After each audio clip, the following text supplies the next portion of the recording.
Hey hi guys, this is Aman. இந்த வீடியோவில் நாம ஜெய ஜெய ஜெய ஜெய ஹே அப்படின்ற ஒரு மலையாள படத்தோட கதையை தான் பார்க்க போறோம். கதையோட ஆரம்பத்தில் ஒரு மிடில் கிளாஸ் ஆளை காட்டுறாங்க. அவரோட வேலை பார்க்குற இடத்துல எல்லாரும் ஒரு நிமிஷம் கேளுங்க, எனக்கு பெண் குழந்தை பிறந்திருக்குன்னு சொல்லிட்டு இருக்காரு. அப்போ அவங்க வேலை பார்க்குற ஒருத்தவங்க என்னன்னா குழந்தைக்கு பேர்லாம் வச்சிட்டீங்களா, என்ன பேர் வச்சிருக்கீங்கன்னு சொல்லி கேட்குறாங்க. கட் பண்ணா இங்க அவர் வீட்டில் எனக்கு பெண் குழந்தை பிறந்தா ஜெயான்ட்டு பேர் வைக்கணும்ட்டு ரொம்ப ஆசை, என் பொண்ணு இந்த வாழ்க்கையில எப்படி ஜெயிக்க போறா பாருங்கன்ட்டு அவரோட சொந்தக்காரர் ஒருத்தர் கிட்ட பேசிட்டே ஜெயாவை கொஞ்சிட்டு இருக்காரு. அப்படியே நாட்கள் ஆக ஜெயா வளர ஆரம்பிக்கிறா. ஜெயாக்கு ஒரு அண்ணன் இருக்கான். சின்ன வயசுல இருந்தே ஜெயாக்குன்ட்டு அவங்க அப்பா அம்மா தனியா எதுவுமே பண்ணல. விளையாட்டு பொருள்ல கூட அவன் அண்ணன் விளையாண்ட பொருளையே இவ கையில கொடுத்து இதுல கொஞ்சம் விளையாடிக்கமானுவாங்க. ஜெயாவோட அம்மா இனிமே நீ அண்ணன் போடுற சொக்காவே போட்டுக்கலாண்டி, உனக்குன்ட்டு தனியா வாங்க தேவையில்லைன்னு சொல்றாங்க. இப்படியே ஜெயா 12th படிக்கிற வரைக்கும் அவளுக்குன்ட்டு பிடிச்ச விஷயங்கள் எதுவுமே நடக்காம வளர்ந்துட்டா. வீட்டுல கண்டிப்பா காசு இல்லைன்னு சொல்லிட்டு பிடிச்ச கோர்ஸை படிக்க விடாம தடை ஏற்பட்டா ஏற்படும்ட்டு காலேஜ்லயாவது விருப்பப்பட்ட கோர்ஸை படிக்கணும்ட்டு 12th நல்லா படிச்சு ஸ்காலர்ஷிப் கிடைக்கிற அளவுக்கு நல்ல மார்க் எடுத்துட்டா. ஆனா அந்நேரம் பார்த்து மாமான்ற முறையில அவங்க வீட்டுக்கு ஒரு சொந்தக்காரர் வராரு. நல்ல மார்க் எடுத்துட்டா ஸ்காலர்ஷிப் கிடைச்சிச்சுட்டு வேற டவுனுக்கு அனுப்பிச்சு பொம்பளை பிள்ளைய படிக்க வைக்க போறீங்களா, எப்படியும் நாளைக்கு வேற வீட்டுக்கு போறவ தானே, அவ படிச்சு என்ன பண்ண போறா, நல்ல வேலை நான் இப்போ வந்தேன், இல்லைன்னா நீங்க ஏதாவது முட்டாள்தனமா முடிவு எடுத்திருப்பீங்க, ஒழுங்கா உள்ளூர்லயே ஏதாச்சும் கோர்ஸை படிக்க வைப்பான்ட்டு சொல்றாரு. இதையெல்லாம் கேட்டுட்டு இருக்க ஜெயா, அண்ணனை மட்டும் லோன் வாங்கி படிக்க வைக்கிறீங்க, ஏன் நான் எனக்கு பிடிச்சதை படிக்க கூடாதா, நான் எதுக்காக ஸ்காலர்ஷிப் கிடைக்கிற அளவுக்கு படிச்சேன், ஊரை சுத்தி பார்க்கவா போறேன், படிக்கிறதுக்காக தானே போறேன், நான் எவ்வளவு தூரமா இருந்தாலும் போயிட்டு வருவேன்ப்பா, என்ன அந்த காலேஜ்லயே சேர்த்து விடுங்க அப்படின்ட்டு கேக்குறா. நம்ம ஜெயா வாய் நிலுது, நீ என்ன படிக்கணும்ன்றத நாங்க முடிவு பண்ணிக்கிறோம் அப்படின்ட்டு ஒரு லோக்கல் காலேஜ்ல BA மலையாளம் சேர்த்து விட்டுறாங்க. ஒரு கட்டத்துல வேற எதுவுமே பண்ண முடியாது ஜெயா அந்த காலேஜ்லயே வேற வழி இல்லாம சேர்ந்துடுறா. பிடிக்காத கோர்ஸை சேர்த்து விட்டுட்டாங்களேன்ட்டு கிளாஸ்ல எப்பவுமே சோகமாவே இருக்கா. அப்ப அங்க ஒரு சாரு, என்னம்மா படிக்க வந்திருக்கே, எதுக்கு வந்திருக்க, எப்ப பார்த்தாலும் கவனம் இல்லாம சோர்ந்து போய் உட்காந்துருக்க, பெண்கள் எல்லாம் நல்லா படிச்சு முன்னேறணும், பெண்களோட வளர்ச்சி தான் ஒரு நாட்டோட வளர்ச்சின்னு சொல்றாரு. இது எல்லாம் கேட்கிற ஜெயாக்கு அந்த டீச்சர் மூலியமா ஏதோ ஒரு புது உலகத்தையே பாக்குற மாதிரி ஒரு உணர்வு ஏற்படுது. ஏன்னா ஜெயாவோட வாழ்க்கையில முதல் முறையா ஒரு ஆண் பெண்களும் அவங்களுக்கு பிடிச்சது எல்லாத்தையும் பண்ணலாம்னு சொல்றாரு. இந்த விஷயத்தால அந்த டீச்சரை ஒரு இன்ஸ்பிரேஷனா பாக்குற ஜெயா அவரை பார்க்கும் போதெல்லாம் சிரிக்கிறாங்க. அதை பாக்குற இந்த டீச்சர், உனக்கு என்ன பிடிச்சிருக்கா, என்ன கட்டிக்கிறியான்ட்டு கேட்டுறாரு. ஒரு நாள் ஜெயாவும் படிக்கிற வயசுல அந்த நேரத்துல என்ன முடிவு எடுக்கிறதுன்னு தெரியாம ஓகே சொல்லிடுறாங்க. ஒரு நாள் ஜெயா வெளியே வரும்போது அவங்களோட இன்னர் வயர் தெரியற மாதிரி ட்ரெஸ் லைட்டா விலகி இருக்கிறத பாக்குற இந்த டீச்சர், எவனை மயக்கிறதுக்காக இப்படி ட்ரெஸ் போட்டு வந்திருக்கன்ட்டு ஜெயாவை பலார்னு அரைஞ்சிட்டான். இந்த விஷயம் ஊர்ல இருக்கிறவங்க எல்லாருக்கும் தெரிய ஆரம்பிக்குது. எங்க வீட்டுல ஜெயாவோட அப்பா உன்னை லோக்கல் காலேஜில் அமிச்சதுக்கே என்ன வேலை பண்ணிட்டு வந்திருக்கிற, நீ உன்னை டவுனுக்குலாம் அமிச்சிருந்தா இன்னும் என்னென்ன பண்ணிருப்பியோன்னுட்டு ஜெயாவை அடிச்சு திட்டிட்டு இருக்காரு. அப்போ ஜெயாவோட மாமா அங்க வீட்டுக்கு வராரு. சரி விடு, எதுக்கு அவளை போட்டு அடிச்சிட்டு இருக்க, நடந்தது நடந்துடுச்சு, அடுத்து என்ன பண்ணலாம்ட்டு யோசி. அந்த டீச்சர் ஊரை விட்டு ஓடி போயிட்டான். ஊர்ல வேற விதமா பேசுறதுக்குள்ள ஜெயாவை டக்குன்னு யார் கையிலையாவது கட்டி கொடுத்துருன்னு சொல்றாரு. அதை கேட்கிற ஜெயாவோட அப்பா ஜெயாவை காலேஜ்ல டிஸ்கண்டினியூ பண்ணிட்டு ஒரு மாப்பிளைய வர வைக்கிறாரு. அப்போ ஜெயா அவங்களோட அண்ணன் கிட்ட, அண்ணா நம்ம வீட்லயே எனக்கு பிடிச்ச விஷயங்கள் எதுவுமே நடக்கலன்னா, இப்போ வேற ஒருத்தன் வீட்டுக்கு கல்யாணம் பண்ணி அனுப்பிச்சிட்டீங்கன்னா அங்க போய் என்ன நடக்க போகுது, கல்யாணம் ஆயிட்ட பிறகும் நான் படிக்கிறதுக்கு ஓகே சொல்ற மாதிரி ஒரு மாப்பிளைய பாருன்ட்டு சொல்லியிருப்பா. இந்த விஷயத்த அண்ணங்கார மாப்பிள்ளை கிட்ட சொல்றான். படிக்க தானே ஆசைப்படுறாங்க, வீட்டுல யாராவது ஒருத்தவங்க படிச்சாதானே நாளைக்கு குழந்தைங்களாம் வந்துட்ட பிறகு டியூஷன் செலவு மிச்சமாகும், நானும் பிசினஸை கவனிக்கணும்ட்டு படிக்காமலே விட்டுட்டேன், இவங்களாவது படிக்கட்டும்ட்டு ஜெயா கிட்ட நான் கொஞ்ச நேரம் தனியா பேசுறேன்ட்டு கூட்டிட்டு வந்து, உங்க ஊர்ல ஒரு கோழி என்ன வேலை போகுதுன்ட்டு கேக்குறான். அதுக்கு ஜெயா, இல்ல எனக்கு அதெல்லாம் தெரியாது, வேற ஏதாச்சும் பேசலாமான்ட்டு கேக்குறாங்க. வீட்டுல வாங்கியிருப்பாங்கல்ல, எவ்வளவு வேலை போகுதுன்ட்டு தெரியாதான்ட்டு கேக்குறான். அதுக்கு ஜெயா 150 ரூபான்ட்டு நினைக்கிறேன்ட்டு சொல்றாங்க. இங்கேயும் 150 ரூபா தானா, நானும் கோழி பண்ண தான் வச்சிருக்கிறேன், நான் 125 ரூபான்ட்டு கொடுக்கறதுனால நம்ம பிசினஸ் சூப்பரா போயிட்டு இருக்குன்ட்டு சொல்றான். ஜெயாக்கு என்ன ரிப்ளை பண்றதுன்னு தெரியல. சரி ஓகே, நம்ம படிக்கிறதுக்காக ஓகே சொன்னாரேன்ட்டு ஓகே சொல்லிடுறாங்க. கட் பண்ணா ஜெயாக்கு கல்யாணம் முடிஞ்சு இங்க மாப்பிள்ளை வீட்டுக்கு வராங்க. இந்த வீட்டுல ஜெயாவோட கண்ணுக்கு முதல்ல தெரிய விஷயம், அங்க இருக்கிற பொருட்கள் எல்லாமே டிவி ரிமோட், டேபிள், சேரு, கதவு எல்லாமே உடைஞ்சு இருக்கு. அவங்க மாமியார் கிட்ட கேக்குறாங்க, என்னங்க எல்லா பொருளும் உடைஞ்சு இருக்குன்ட்டு. இவங்க கொஞ்சம் கோவக்காரமா ஏதாச்சும் டென்ஷன் ஆனா தூக்கி போட்டு உடைச்சிடுவான்ட்டு சொல்றாங்க. நீ வந்துட்டல, இனிமே அவனோட கோவத்தை நீ தான் கட்டுப்படுத்தணுமான்ட்டு சொல்லிட்டு, நம்ம வீட்டுல தினமும் காலையில டிஃபன் இடியாப்பம் தாமா, என் கையில இடியாப்பம் சாப்பிடாம வெளியவே போக மாட்டான், நீயும் சீக்கிரமா நல்லா இடியாப்பம் செய்ய கத்துக்கணும்ட்டு சொல்றாங்க. அப்படியே ஒரு மாசம் முடிஞ்சிடுச்சு. ஒரு நாள் ஜெயா, எங்க வீட்டுல எனக்கு ரொம்ப போர் அடிக்குது, எங்கேயாச்சும் வெளியே கூட்டிட்டு போங்கன்ட்டு கேக்குறாங்க. அப்படியா, சரி ஓகேவா, நாளைக்கு நம்மளோட ஃபார்முக்கு போலாம்ட்டு காலையில அவங்களோட ஃபார்முக்கு கூட்டிட்டு போறான் ஜெயாவை. அந்த இடத்துல ஒரு வயசானவர் வந்து, எப்பா மார்க்கெட்ல விற்கிற விலையோட நீ கோழியை கம்மியா விற்கிறதால என் கடைக்கு இப்ப யாருமே வரமாட்டேன்றாங்கப்பா, பேசாம என் பண்ணியும் நீயே வாங்கிக்கிறியான்ட்டு கேக்குறாரு. இப்ப பண்ண வாங்குற ஐடியாலாம் எனக்கு இல்ல, நான் யோசிச்சு சொல்றேன்ட்டு சொல்லிடுறான். அப்புறம் ஒரு நாள் வீட்டுல ஜெயா, எங்க என்னோட படிப்பை கண்டினியூ பண்றதுக்கு நீங்க ஓகே சொல்லியிருந்தீங்கல்ல, நான் திரும்பவும் எப்ப காலேஜ்ல சேரட்டும்ட்டு கேக்குறாங்க. அதுக்கு இவன் எந்த ஒரு படிப்பும் இல்லாம அதெல்லாம் சேரலான்ட்டு அசால்ட்டா சொல்லிடுறான். சரி ஓகே, இந்த வருஷமும் முடிய போகுது, சேர்ந்தா அடுத்த வருஷம் தான் சேர முடியும், அப்புறமா கேட்டுக்கலாம்ட்டு ஜெயாவும் விட்டுறாங்க. இப்படியே நாட்கள் நகர ஒரு நாள் ஜெயா இடியாப்பத்துக்கு யூஸ்வலா செய்யற சைட் டிஷ்ஷை விட வேற எதையும் புதுசா செஞ்சிருக்காங்க. என்னது இது, நான் எப்பயும் சாப்பிட்ற கடலை சட்னி எங்க அப்படின்ட்டு அந்த பவுல கீழே தட்டி விட்டு உடைச்சிடுறான். அதை பாக்குற அவங்க அம்மா, ஹே அவ எவ்வளவு ஆசையா செஞ்சு எடுத்துட்டு வந்தா, ஒரு வாய் கூட சாப்பிடாம தட்டி விடுறியே, அறிவு இருக்கா உனக்கு கொஞ்சமாதுன்ட்டு திட்டுறாங்க. ஓ ஆசாசியா செஞ்சாலா, இங்க பாரு ஜெயா, இனிமே எது பண்றதா இருந்தாலும் என்கிட்ட சொல்லிட்டு பண்ணு புரியுதா அப்படின்ட்டு கேக்குறான். இதெல்லாம் பாக்குற ஜெயா, எங்க யாரு எப்படி பண்ணியிருந்தாலுமே சாப்பிடுற பொருள் இப்படி தட்டி விட்டு வேஸ்ட் பண்ணலாமா, தப்பு இல்லையான்ட்டு கேக்குறாங்க. அதை கேட்டோன்னு ஜெயாவை இவன் பலார்னு அரைஞ்சிடறான். புருஷன் கிட்ட பேசுறன்றத மறந்துட்டு பேசுறியா, சரி ஓகே விடு, ஏதோ கோவத்துல அடிச்சுட்டேன், வா எங்கேயாவது வெளியே போயிட்டு வரலாம்னு ஒரு ரெஸ்டாரண்ட்க்கு கூட்டிட்டு போறான். அங்க உனக்கு என்ன பிடிச்சிருக்கோ ஆர்டர் பண்ணி சாப்பிட்டு ஜெயான்ட்டு சொல்லி சொல்றான். ஜெயா எனக்கு பரோட்டாவும் பீஃப் கிரேவியும் வேணும்ன்றாங்க. அதை கேக்குறவன் உடனே, இங்க அதெல்லாம் நல்லா இருக்காது, எங்களுக்கு ஒரு சில்லி சிக்கனும் இடியாப்பமும் எடுத்துட்டு வாங்கன்றான். வந்த பிறகு சாப்பிட்டுனே, இப்போ ஜெயா ஹாப்பி தானே அப்படின்ட்டு சிரிச்சுனே கேக்குறான். அதுக்கப்புறம் இன்னொரு நாள் ஜெயாவை எதுக்கும் அடிக்கிறான். அடிச்சிட்ட பிறகு அன்னைக்கு சமாதானம் படுத்துறதுக்காக ஏதோ ஒரு படத்துக்கு கூட்டிட்டு போறான். அதுக்கப்புறம் இன்னொரு நாள் அடிக்கிறான், சமாதானப்படுத்துறதுக்கு ஹோட்டல் கூட்டிட்டு போறான். இன்னொரு நாள் அடிக்கிறான், அன்னைக்கு தியேட்டர் கூட்டிட்டு போறான். இன்னொரு நாள் அடிக்கிறான், அன்னைக்கு ஹோட்டல் தியேட்டர் ரெண்டுத்துக்கும் கூட்டிட்டு போறான். சரி ஹோட்டல்லையாவது பிடிச்ச சாப்பாடு இல்ல தியேட்டர்லயாவது பிடிச்ச படம் பாக்குறாங்களான்னு பார்த்தா அதுவும் கிடையாது. எல்லாமே இவன் இஷ்டத்துக்கு தான். ஒரு நாள் செம்ம கடுப்பாகி ஜெயா அவங்க அம்மாக்கு கால் பண்ணி, அம்மா இவர் என்ன எப்ப பார்த்தாலும் அடிச்சிட்டு இருக்காருமா, என்னால வலி தாங்க முடியலன்றாங்க. அதை கேட்கிற அவங்க அம்மா, ஆம்பளைங்கன்னா அப்படிதான் இருப்பாங்க, கொஞ்சம் அட்ஜஸ்ட் பண்ணிக்கோமான்ட்டு சொல்லி சொல்றாங்க. கட் பண்ண இங்க வேலை பார்க்குற இடத்துல அந்த பெரியவர் வந்து, எப்பா என் பண்ணைய வாங்கிக்கிறேன்னு சொன்னியே, என்னப்பா அதை பத்தி அதுக்கப்புறம் எதுவுமே சொல்லல, என்னால முன்ன மாதிரி பிசினஸ் பண்ண முடியலப்பா, என் பண்ணைய வாங்கிக்கேன், நான் விலை கூட சொல்ல ராஜேஷ், நீயே ஒரு நியாயமான விலைக்கு வாங்கிக்கேன் அப்படின்றாரு. ஆனா இங்க பாருங்க, எனக்கு இப்ப பண்ண வாங்குற யோசனை எல்லாம் கிடையாது, உங்களுக்கு வியாபாரம் ஒழுங்கா பண்ண தெரியலன்னா நான் என்ன பண்றதுன்ட்டு அவரை மூஞ்சில அச்ச மாதிரி பேசிட்டு இங்க வீட்டுக்கு வரான். வீட்டுல ஜெயா மொபைல் பார்த்துட்டு இருக்காங்க. அதை பாக்குற இவன், ஒரு ஆம்பளை வெளியே போயிட்டு வீட்டுக்கு வரேன், என்ன ஏதுன்ட்டு கேட்காம நீ பாட்டுன்னு போன் ஒண்ணுங்கிற, முன்னாடி அம்மா எங்க தங்கச்சி எங்க, என்ன பாத்துனுங்கிற நீ போன்ல அப்படின்ட்டு போனை புடுங்குறான். ஜெயா போனை தராம கையிலேயே டைட்டா பிடிச்சிக்கிறாங்க. அதை பாக்குற இவன், முன்னாடி டைட் பண்றேன்ட்டு அடிக்க வரான். ஜெயாக்கு வந்தது பாரு ஒரு கோவம், அப்படியே திரும்பி ஒரே கிக்கு தான். ராஜேஷ் பறந்து போய் கதுவாண்ட இருக்கிற ஃபிஷ் டேங்க் மேல உண்டான். என்னடா எட்டி உதச்சது இல்லாம போஸ் வர குத்துனுகிறாளே என்னான்ட்டு ராஜேஷ் யோசிச்சுக்கிற சமயத்துல ஜெயா அவங்களோட போன்லயே கராத்தே கத்துக்கினதை காட்டுறாங்க. இவன் அடியை தாங்க முடியாம அவங்க அம்மா அப்பா அண்ணன் எல்லாருக்கிட்டையும் சொல்லி யாரும் கேட்காதனால திரும்பி அடிச்சாதான் வேலைக்கு ஆகும்ட்டு ஜெயா கராத்தே கத்துக்க ஆரம்பிச்சிட்டாங்க. அடிச்சுட்டு சாப்பிட வாங்கன்ட்டு சொல்லி கூப்பிடுறாங்க. பறந்து போய் விழுந்ததுல ராஜேஷுக்கு வயிற்று பிடிச்சிக்கிச்சு. அவன் மொல்லமா எழுந்து நீயே சாப்பிடுமான்னு சொல்லிட்டு வெளியே மெடிக்கல் ஷாப்புக்கு வரான். அண்ணன் வயிறு வலிக்குதுன்னு ஏதாவது மாத்திரை கொடுக்கணும்ட்டு கேட்கறான். மெடிக்கல் ஷாப்ல இருக்கிறவரு, என்னப்பா லூஸ் மோஷனான்றாரு. அதெல்லாம் இல்லைண்ணா, உள்ள என்னமோ பண்ணுது. உள்ள என்னமோ பண்ணுதா, எப்பா ஒழுங்கா ஸ்கேன் எடுத்து பாருப்பா, ஏதாவது உடஞ்சி கிடஞ்சி இருக்க போகுது. மெடிக்கல் ஷாப்பா சொல்றதை கேட்டு பயத்திலேயே ஸ்கேனும் எடுக்காம வீட்டுக்கும் போகாம அவன் பண்ணையிலேயே வந்து கொஞ்ச நேரம் உட்காந்துக்கிறான். அங்க வேலை பார்க்குற ஒரு பையன், என்னென்ன டைம் ஆயிடுச்சு இன்னும் வீட்டுக்கு போகாம இங்கே உட்காந்துக்கிற அப்படின்றான். இவன் வயிற்ற பிடிச்சின்னு உட்காந்துக்கிறத பார்த்து, என்னென்ன வீட்டுல சண்டையா,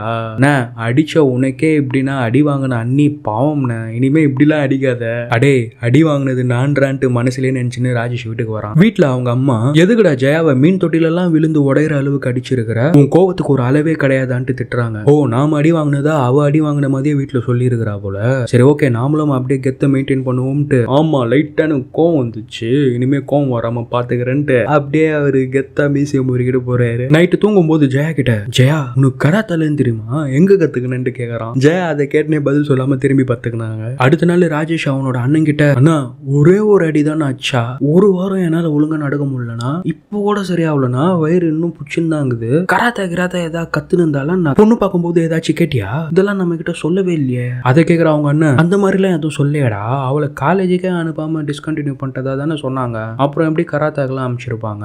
ராஜேஷ் நீ என்ன பண்ற தெரியுமா, அடுத்த முறை சண்டை நடக்கும்போது உன் போன்ல ரெக்கார்ட் பண்ற, அதை பார்த்து நாம அவளுக்கு கராத்தே தெரியுமா தெரியாதுன்றத கண்டுபிடிச்சிடலாம். அதை கேட்கிற ராஜேஷ், சரி ஓகே பண்ணுவோம், ஆனா அதுக்கு முன்னாடி நாமளும் அவ அடியில இருந்து தப்பிக்கிறதுக்காக கராத்தே கத்துக்கலாம்ட்டு கராத்தே கத்துக்க ஆரம்பிக்கிறான் வீட்லயே. ஒரு நாள் அவங்க அம்மாவும் தங்கச்சியும் வெளியே போயிட்டு இருக்க நாளா பார்த்து போன் கேமராவை ஆன் பண்ணி டிவி அண்ட வச்சு, ஏ ஜெயா இங்க வாடி அப்படின்ட்டு சட்டை போடுறதுக்காக கூப்பிடுறான். ஜெயா வந்துட்டோன என்னன்றான். என்னன்னா என்ன, நீங்க தானே கூப்பிட்டீங்கன்றாங்க. முன்னாடி அன்னைக்கு என்னை எட்டி உதச்சிட்டு எதுவுமே நடக்காத மாதிரி பேசுற, பொம்பளை ஆச்சுன்ட்டு விட்டேன், இல்லைன்னா அன்னைக்கே தூக்குன காலை உடைச்சிருப்பேன்னு சொல்லிட்டு அரையறான். பதிலுக்கு உடனே ஜெயாவும் அவனை அரையறாங்க. அதுக்கப்புறம் தான் படத்தோட ஃபேமஸ் ஃபைட் சீன். பயங்கரமா ரெண்டு பேரும் அடிச்சுக்கிறாங்க.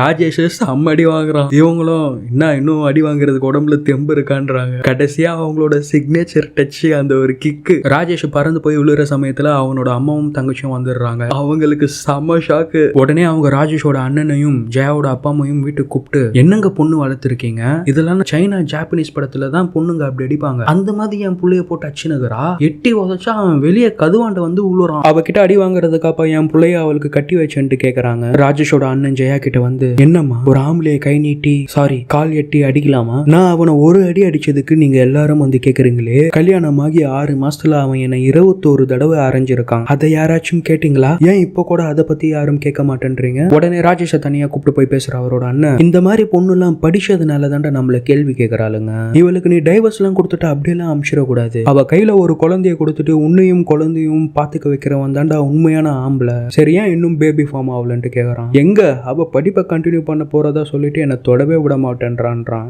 சரி இப்போ சமாதானப்படுத்துற மாதிரி அங்க போய் சமாதானப்படுத்தலாம், அதுக்கப்புறம் நீ அவகிட்ட குழந்தைய ரெடி பண்றதுக்கான வேலையை பாருன்ட்டு சொல்லி அவன் அண்ணன் இங்க கூட்டிட்டு வரான். இங்க பாரு ராஜேஷ், என்னதான் இருந்தாலும் நீ ஜெயாவை கை நீட்டி அடிச்சது தப்பு. இனிமே சண்டை போடாம 2 பேரும் ஒன்னா வாழுங்கன்னு சொல்லிட்டு ராஜேஷோட அண்ணன் அவன் கிட்ட நம்ம போட்ட பிளான் கவனமா இருக்கட்டும்டான்னு சொல்லிட்டு அங்கிருந்து போயிடுறான். அதுக்கப்புறம் ராஜேஷ் ஜெயாவை லவ் பண்ற மாதிரி நடிக்க ஆரம்பிக்கிறான். அன்னோன்யமா இருக்கிற மாதிரி நடிச்சு ஜெயாவை இம்ப்ரெஸ் பண்ண ட்ரை பண்ணிட்டு இருக்கான். ஒரு நாள் ராஜேஷ் அவன் அண்ணன் கிட்ட, அவ என்ன பண்ணாலும் என்ன பக்கத்திலே விட மாட்டேன்றானா. ராஜேஷ், தமிழ்ல லட்சக்கணக்கான பாட்டு இருக்குது, அதுல ஏதாச்சும் ஒரு பாட்டு எடுத்து விடு. என்ன பாட்டை பாடலாம்னு ரொம்ப நேரமா யோசிச்ச ராஜேஷ் மனசுக்குள்ளேயே ஹம்மிங் பண்ணிட்டு ஒரு பாட்டு பாடுறான். ஜெய ஹே ஜெய ஹே ஜெய ஜெய ஜெய ஜெய ஹே.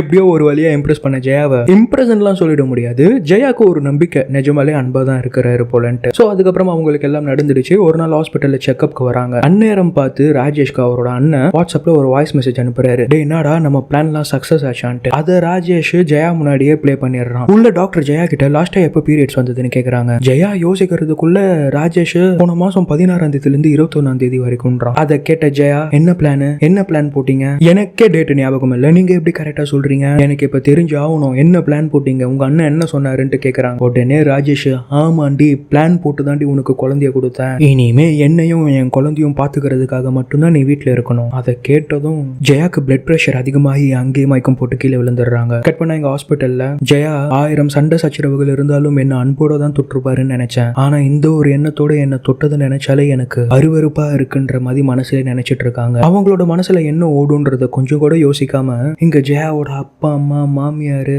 ராஜேஷ் எல்லாருமே ஹர்ட் பண்ற மாதிரியே பேசுறாங்க. ஜெயாவோட அம்மா, உனக்கு என்ன குறை வச்சோண்டி? நீ சின்ன வயசுல இருந்து ஸ்கூல் படிக்கிறது காலேஜ் படிக்கிறது உனக்கு எல்லாமே உனக்கு பிடிச்சதா தான் பண்ணோம். சொல்ல போனா உன்னை பாத்துக்கிட்ட அளவு உன்னோட அண்ணனை நாங்க ஒழுங்காவே கவனிக்கல. உனக்கு எதுக்கு பிளட் பிரஷர் அதிகமாச்சு? ஜெயாக்கு மனசே கேட்கல. அவங்களோட அம்மாவே நடக்காததெல்லாம் இந்த மாதிரி மாத்தி பேசுறதுனால மனசு உடைஞ்சு போற ஜெயா, அம்மா குழந்தைனா எனக்கும் தான் ஆசை, நான் என்னமோ வேணும்ட்டே பண்ண மாதிரி நீங்க என்னென்னமோ சொல்றீங்க, இனிமே என்னை பத்தி யாரும் கவலைப்பட வேண்டாம், என்ன எனக்கு பாத்துக்க தெரியும்ட்டு சொல்றாங்க. ஜெயாவோட அப்பா, தனியா போயிட்டு உன்னால என்ன பண்ண முடியும்? ₹1 உன்னால சம்பாதிக்க முடியுமா? உன் வயசு பிள்ளைங்க எல்லாம் நல்லா படிச்சு கௌரவமா சம்பாரிச்சு வாழ்ந்துட்டு இருக்காங்கன்ட்டு சொல்றாரு. அதை கேட்கிற ஜெயா எதுவுமே பேசாம அவரை முறைச்சிட்டு அவங்க கழுத்துல இருக்கிற செயின் எடுத்து ராஜேஷ் கிட்ட கொடுத்துட்டு ஹாஸ்பிட்டல் பில்லுக்கு வச்சுக்கிட்டு வெளியே வந்துடுறாங்க. படிப்பை நிப்பாட்டி கல்யாணம் பண்ணி வச்சதே அவரோட அப்பா தான். அவங்க அம்மா உனக்கு பிடிச்சது எல்லாமே பண்ணுன்றாங்க. வெளியாளுங்க என்ன சொன்னாலும் பரவாயில்ல, என் அப்பா அம்மாவே இப்படி சொல்றாங்கன்றத ஜெயானால ஏத்துக்கவே முடியல. ஜெயாவோட அண்ணன், வீட்டுக்கு போலாம் ஜெயா, கோவப்படாத, நீ தனியா எங்க இருப்பன்ட்டு கேட்கறான். என் வாழ்க்கையிலே நான் உருப்படியா எடுத்த ஒரே முடிவு இதுதான், தயவு செய்து என்னை வீட்டுக்கு கூப்பிடாதுன்ட்டு சொல்றாங்க. சரி ஓகேன்ட்டு ஜெயாவை ஒரு ஹாஸ்டல்ல சேர்த்து விட்டுட்டு ஏதாச்சும் வேலை கிடைக்குமான்ட்டு தேடிட்டு இருக்காங்க. ஜெயா டிகிரி முடிக்காதனால வேலையுமே எங்கேயுமே கிடைக்கல. ஒரு நாள் ஜெயாவோட அம்மா ஹாஸ்டலுக்கு வந்து, உன்னை இங்க தனியா தவிக்க வச்சுட்டு நாங்க எப்படிமா அங்க நிம்மதியா இருப்போம், வா வீட்டுக்கு போலான்ட்டு கூப்பிடுறாங்க. ஜெயாவும் சரி அம்மா பாஸ்டோட தான் கூப்பிடுறாங்க, நம்ம வீட்டுக்கு போலாம்ட்டு நினைச்சிட்டு இருக்க சமயத்துல இருட்டுறதுக்குள்ள உன்னை மாப்பிள்ளை வீட்டுல விட்டுட்டு நானும் நம்ம வீட்டுக்கு கிளம்பணும், சீக்கிரமா கிளம்புன்றாங்க. ஜெயா அவங்க கஷ்டப்படுறதை எப்படி எக்ஸ்பிரஸ் பண்றதுன்னே தெரியாம, நீ போமா நான் இங்கே இருந்துடுறேன்ட்டு அவங்க அம்மாவை அனுப்பிச்சு விட்டுட்டு இனிமே வாழவே தேவையில்லைன்ற மாதிரி ஒரு தப்பான முடிவு எடுத்துடுறாங்க. இதெல்லாம் நடந்துட்டு இருக்க இடையே ராஜேஷை பார்த்து ஒரு நாள் ரோட்ல எல்லாருமே சிரிக்க ஆரம்பிக்கிறாங்க. என்ன ஆச்சுன்னு பார்த்தா அவனோட அண்ணன் கால் பண்ணி, டே நீ அடி வாங்கின வீடியோ யாரோ நெட்ல போட்டாங்களா, இப்போ உன்னோட வீடியோ தான் வைரல், பொண்டாட்டிக்கிட்ட அடி வாங்கின புருஷன்ட்டு நம்ம குடும்பம் மானமே போகுது, கொஞ்ச நாள் வெளியில தலை கட்டாம வீட்லயே இருன்ட்டு சொல்றான். கொஞ்சமாவது அறிவு இருக்காடா உனக்கு, இந்த வீடியோலாம் மாடா நெட்ல போடுவேன்ட்டு கேக்குறாரு. அண்ணா உனக்கு கொஞ்சமாவது அறிவு இருக்கா, இதை நானே எப்படி போடுவேன், சண்டையில போனோட டிஸ்பிளே உடஞ்சனால கடையில குத்துருந்தேன், அந்த கடைக்காரன் தான் போட்டிருப்பான் போல, யாரு போட்டான்னா இப்பதான் உலகமே பார்த்துச்சு, இன்ஸ்டாகிராம் ஃபேஸ்புக் ட்விட்டர் எல்லாத்துலயும் நீ தாண்டா இப்ப ஃபேமஸ். அண்ணா இனிமே வேலைக்கே ஆகாதுண்ணா, அவளுக்கு டைவர்ஸ் கொடுத்துடலாம், என் மானத்தையே வாங்கிட்டா, வெளியே என்னால தலை காட்ட முடியல, பண்ணைக்கு போயே மாச கணக்காகுது, என்கிட்ட வந்து பண்ணைய வாங்கிக்கோன்னு சொன்னவன் இப்போ கோழியை 115 ரூபாய்க்குன்னு கொடுத்து பிசினஸ் டெவலப் பண்ணிட்டானா. அவளுக்கு உடனே டைவர்ஸ் கொடுத்தாகணும்னா உங்களுக்கு தெரிஞ்ச வக்கீல் யாரா இருந்தா சொல்லுங்க போய் பார்க்கலாம்னு சொல்லிட்டு ஒரு வக்கீலை பார்க்க வராங்க. அங்க வக்கீல்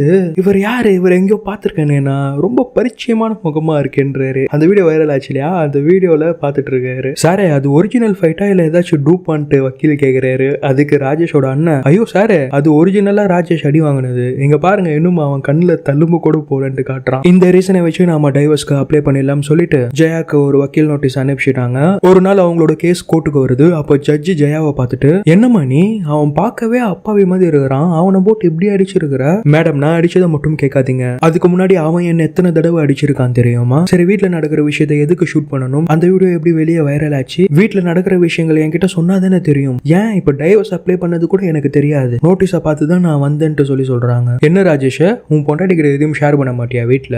மேடம் வேலையில 1008 பிரச்சனை இல்ல, அவகிட்ட வந்து எல்லாத்தையும்லாம் சொல்லிட்டு இருக்க முடியாது. அது போக வீட்டுல நான் அவளுக்கு எல்லா சுதந்திரமும் கொடுத்துருக்கேன், அதை தவிர்த்து பொண்ணுக்கு என்ன வேணும். ஓ நீ தர சுதந்திரத்துல தான் அவ வாழணுமா. சரி குடும்ப வாழ்க்கையில ஒரு பொண்ணுக்கு என்னென்னலாம் தேவைன்ட்டு சொல்லு பாப்போம்ன்றாங்க. அடக்கம், அனுசரணை, அப்புறம் சமையல் அப்படின்றான். ஏமா இந்த ஆளு வீட்லயும் எப்படிதானா இல்ல எப்படி. மேடம் வீட்டுல இந்த ஆளு இதை விட மோசம், என்கிட்ட இது வரைக்கும் ஒரு 5 நிமிஷம் கூட முகம் கொடுத்து பேசினது இல்ல தெரியுமா, என்னால இவன் கூட எல்லாம் வாழ முடியாது மேடம் சொல்லிடுறாங்க. ஒரு 5 நிமிஷம் மட்டும் இவன் கிட்ட பேசிக்கிறேன்ட்டு வெளியே வந்து டைவர்ஸ் பேப்பர்ல சைன் போட்டு ராஜேஷ் கையில கொடுத்துட்டு, இப்போ கோழியை நான் தான் 115 ரூபாய்க்குன்னு வித்து பிசினஸ் டெவலப் பண்ணிட்டேன்றாங்க. ஆக்சுவலா என்ன நடந்திருக்குன்னா, இந்த வீடியோ வைரல் ஆகிறதுக்கு முன்னாடி ஜெயா அவங்களோட வாழ்க்கையை முடிச்சிடலாமன்ட்டு தப்பான முடிவு எடுத்தாங்க இல்லையா. அப்போ ராஜேஷ் கிட்ட இந்த பெரியவர் வந்து அவரோட பண்ணையம் வாங்கிக்கன்னு சொன்னது ஞாபகம் வந்தது. என்ன பிரச்சனை வந்தாலும் உயிரை விட்டுறலாமன்ற முடிவெல்லாம் எடுக்கக்கூடாது, அதுல மீண்டு நம்ம அதை வாழ்ந்து காட்டணும் அப்படின்னு சொல்லிட்டு இவங்க அந்த பண்ணையை வாங்கி டெவலப் பண்ணி சம்பாதிக்க ஆரம்பிச்சிட்டாங்க. கோர்ட்ல ஒரு பொண்ணுக்கு தேவையான அடிப்படையான 3 விஷயங்கள்: நீதி, சமத்துவம், பெண் சுதந்திரம். நம்ம நாடு சுதந்திரம் அடையும் போது ஆண்களுக்கு மட்டும்தான் சுதந்திரம், பெண்கள் ஆண் கிட்ட கேட்டுதான் எல்லா விஷயத்தையும் பண்ணணும்ட்டுலாம் சுதந்திரம் தரல. சுதந்திரம்ன்றது எல்லாருக்குமே ஈக்குவலான ஒரு விஷயம் தான். ஆனா கசப்பான உண்மை என்னன்னா, ரொம்ப காலமா ஆண் அதிகம் நம்ம நாட்டுல இருந்துட்டு தான் இருக்கு. கடந்த காலத்தை விட்டுருங்க, இனிமே வர ஜெனரேஷனாவது உங்களோட குழந்தைகளுக்கு பிடிச்ச விஷயத்த பண்ண விடுங்க, உதவி செய்யலனாலும் ஒரு தடையா இருக்காதீங்க. இந்த கதையை பத்தி உங்களோட தாட்ஸை கமெண்ட்ஸ்ல ஷேர் பண்ணுங்க. இந்த மாதிரி நிறைய கதைகள் கேட்கறதுக்கு நம்ம சேனலை சப்ஸ்கிரைப் பண்ணிக்கங்க. We'll meet you in the next story. Until then, take care guys.